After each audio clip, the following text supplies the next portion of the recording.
So here we are again, back by unpopular and yet surprisingly stubborn demand.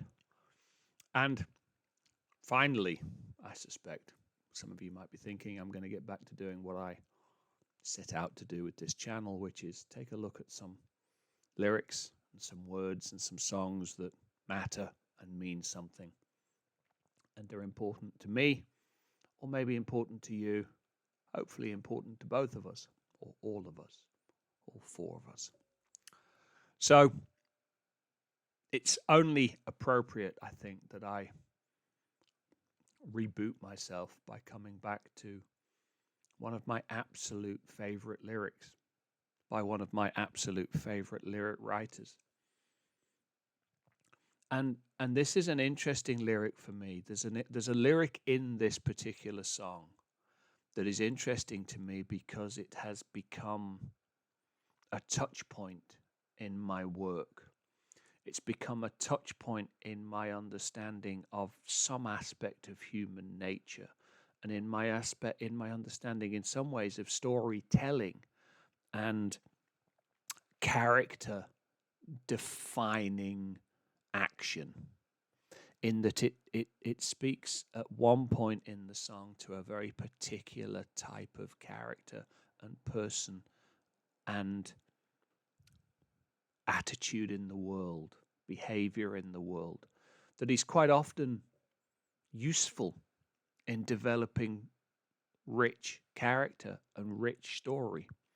And then later on in the song, it gets into I guess the Ponzi word would be philosophy of life that I definitely can't help but agree with. So this is the incomparable Steve Hogarth on, in some ways, the album that sort of turned me from being a Marillion listener to being an absolute pure fanboy. The album where not only did they prove they were going to stick around despite a major change in personnel, but when they stuck around, they were going to keep doing something quite special. We went on later to find out that a lot of the music had been sort of in place and ready to go when the new boy came along and started laying lyrics over it. But there's no question when these musicians who had lost their leader found, or at least lost their engine room, an engine room of lyric and performance, they found someone quite special. And in his own way, there's no question in my mind that Steve Hogarth, occasionally helped by Steve Helmer, it turns out, but Steve Hogarth, without question, has the ability to write incredibly thoughtful and thought-provoking songs. And again, as I've said before, quite often writing and with very similar themes and thematics to Fish. A very different voice, a very different cadence, a very different style, but very similar thematics, as we'll get into when we take a look, well, a listen. I didn't want to get into any of the videos, so a listen at Marillion, The Space. Oh, what have I done? Oh, I've turned it off. Let's try that again with feeling. Here we go. Out of practice, The Space.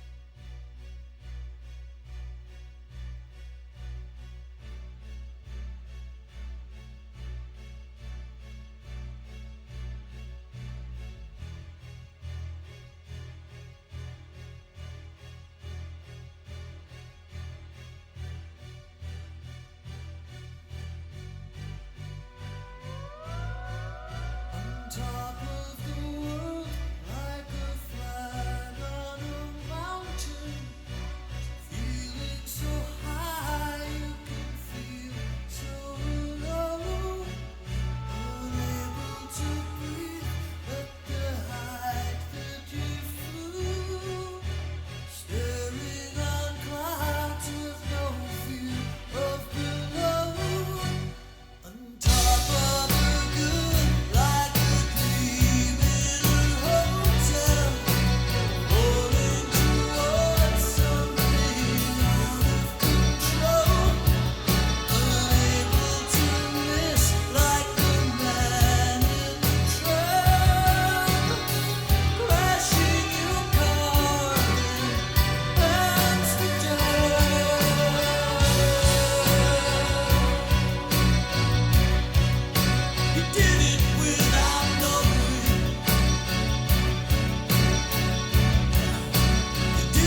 So, right there is the lyric.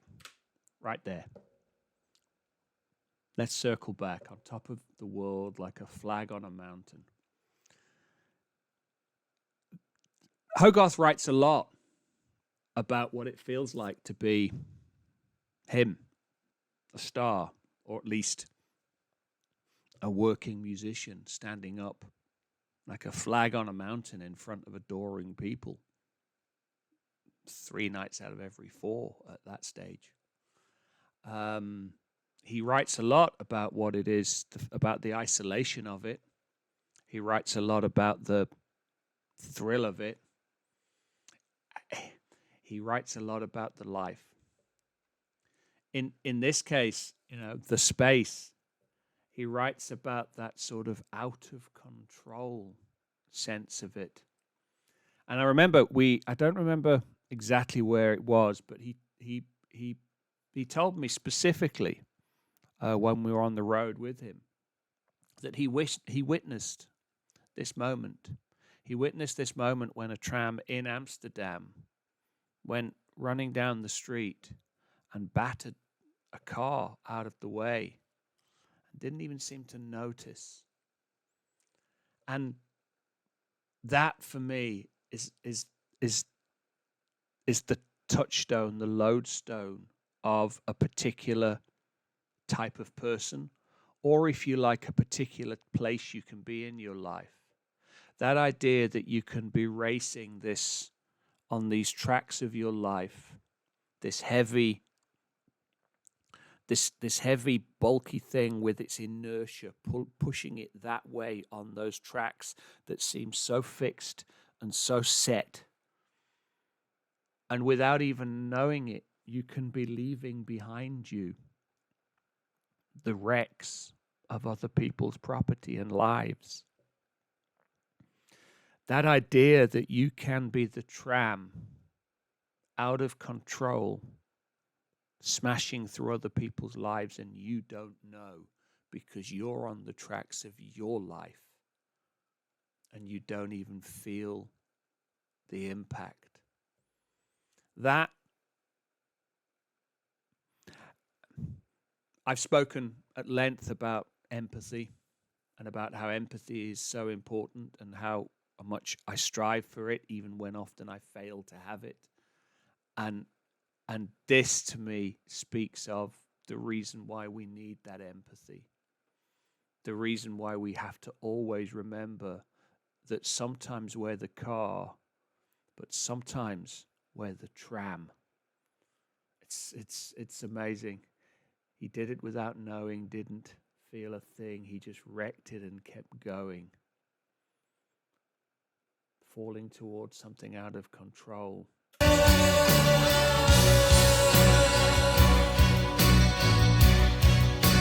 did it without knowing. He didn't feel a thing. He just wrecked it and kept going.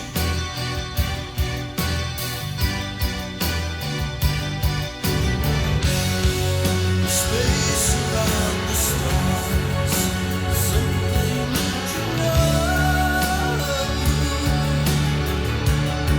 What a voice.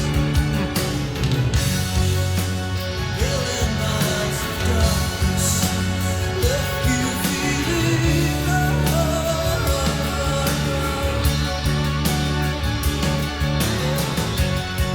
Space around the stars, something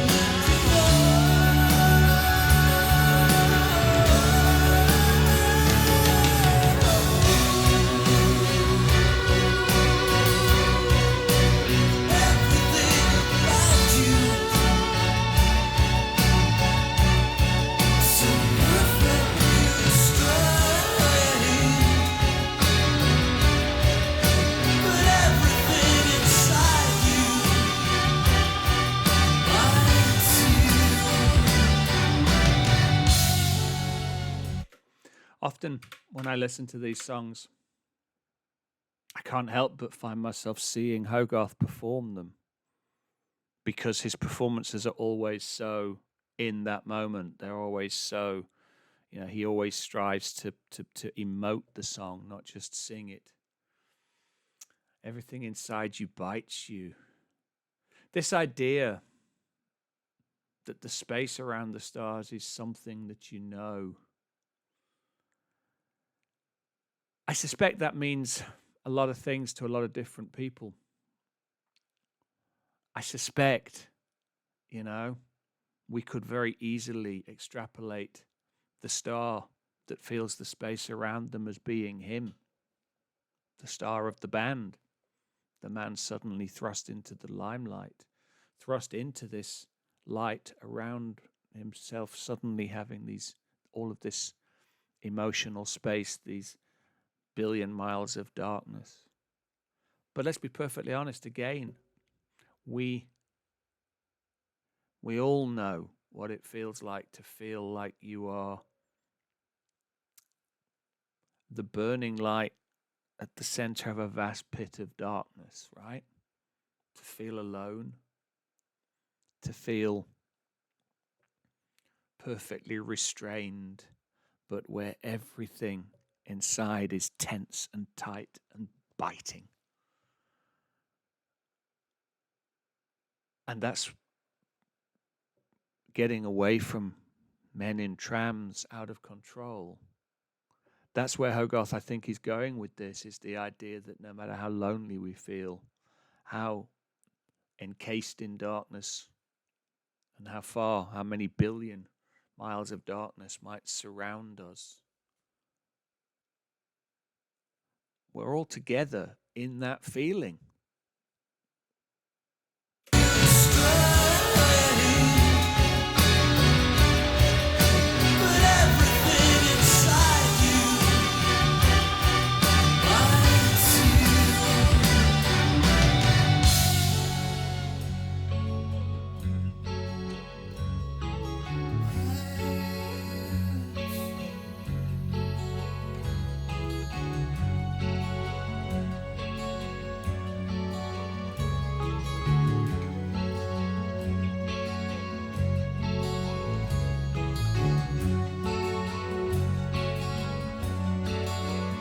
Love that building sense.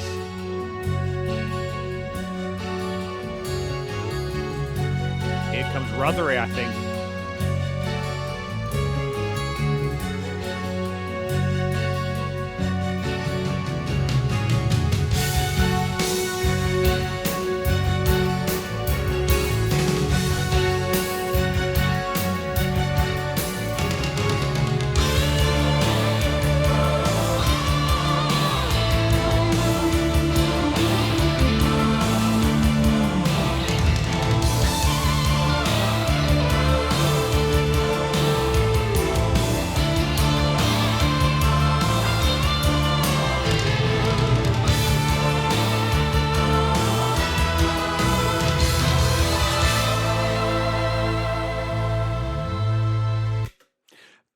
Can we just say again what a perfectly restrained guitarist Steve Rothery is? How absolutely emotional and emotive he is. I've never forgotten the first interview we did with him, Shot in the Dark, 99, where he said that he always aspired to that bell-like sound. And man, his guitar rings out like such a pure bell.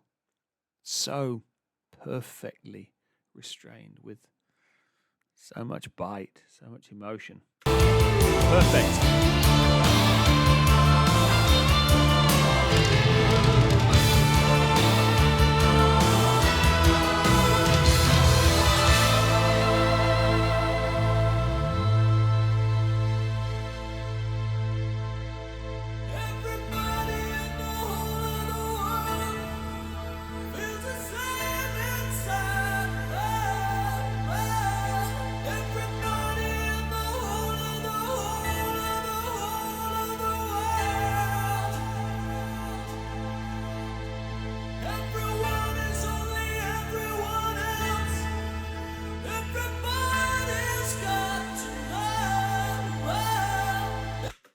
kind of stop it in the middle because I can't help but remember a story that a friend of mine, Jacques van School, tells.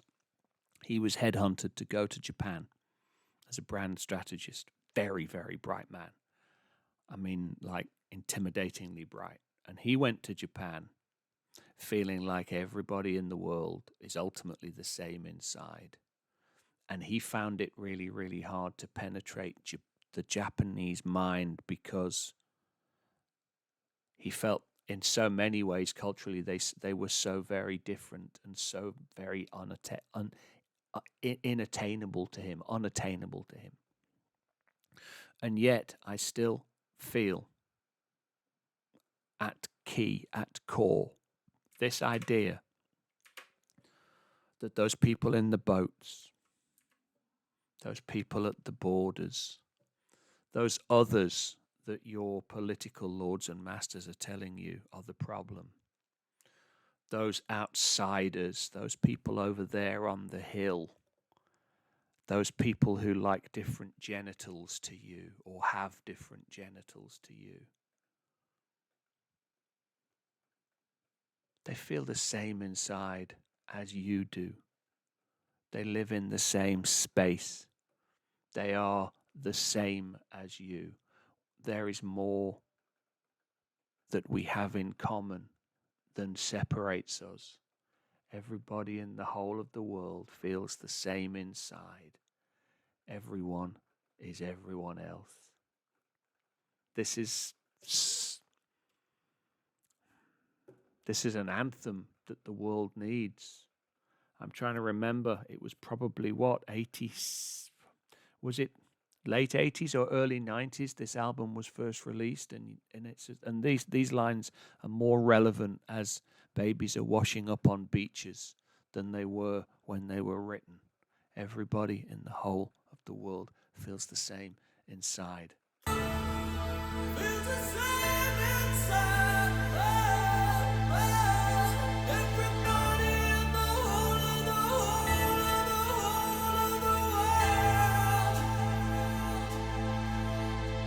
Everyone is only everyone else. Everybody's got to love. Everybody lives and loves and laughs and cries and eats and sleeps and grows and dies. Everybody in the whole of the world feels the same inside. Everybody in the whole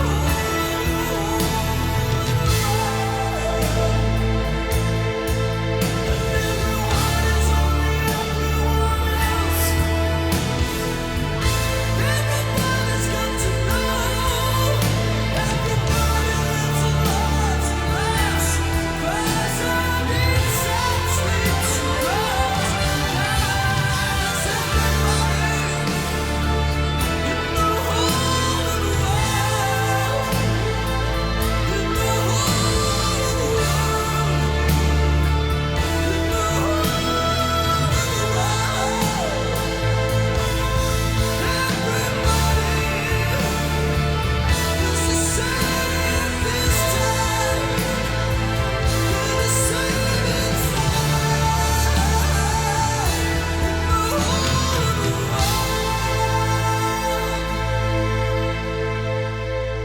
Did you hear that? I didn't think I was coming here tonight to wax political again. I thought I was coming here tonight just to reconnect with you all. But holy hell. He's written a lot about it since.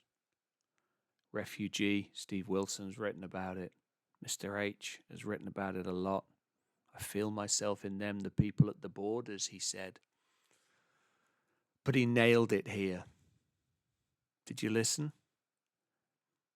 Everybody lives and loves and laughs and cries and eats and sleeps and grows and dies. Everybody in the whole of the world is the same. This time is the same inside, feels the same inside. Everybody in the whole of the world. The people they want you to hate are not your enemy. The homeless just want homes. The hungry just want something to eat. The people from across the border, they just want to live and love and laugh and cry and eat and sleep and grow and die just like you do. They're not your enemy. Let them all in, said Hogarth years and years ago, and I stand with him in that. Everybody lives and loves and laughs and cries and eats and sleeps and grows and dies. Everybody in the whole of the world is the same inside.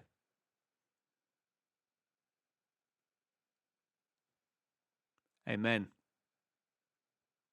Amen. Thanks for watching. Keep the faith. See you next time.